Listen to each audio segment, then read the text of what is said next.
Փլուզված շինություններում որոնողափրկարարական աշխատանքների արդյունավետ իրականացումը պահանջում է ոչ միայն մասնագիտական պատրաստվածություն, այլև գերզգայուն տեխնիկական միջոցների կիրառում։ Երկօրյա վերապատրաստման շրջանակում փրկարարծառայության քաղաքային որոնողափրկարարական թիմերի անդամները յուրացրել են ոչ միայն որոնողական սարքերի կիրառման առանձնահատկությունները, այլև ինսարակ միջազգային չափորոշիչներին համապատասխանող արձագանքման սկզբունքները։ Դասընթացի տեսական մասում մասնակիցները ամրապնդել են գիտելիքները որոնողափրկարարական աշխատանքների կազմակերպման, սարքերի տեխնիկական բնութագրերի ու անվտանգության կանոնների պահպանման ուղղությամբ։ Դասընթացները մեզ հնարավորություն են տալիս ծանոթանալու նոր տեխնիկական միջոցների հետ, որոնք արտակարգ իրավիճակների ժամանակ մեզ հնարավորություն են տալիս ավելի ճիշտ եւ ժամանակին ու հմուտ իրականացնել մեր աշխատանքները։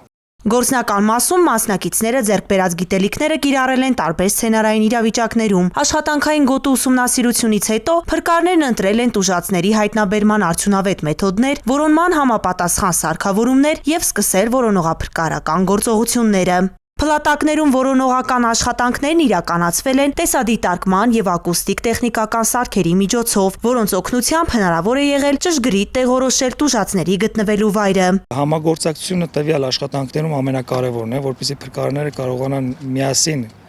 աշխատեն։ Դա հիմնականում ավելի օգնում է աշխատանքները ճիշտ եւ ժամանակին կատարել։ Վերապատրաստման դասընթացները նպաստում են փրկարարական ծառայողների մասնագիտական կարողությունների զարգացմանը եւ պատրաստվածության բարձրացմանը, ապահովելով որոնողափրկարարական աշխատանքներում համակարգված թիմային գործողություններ։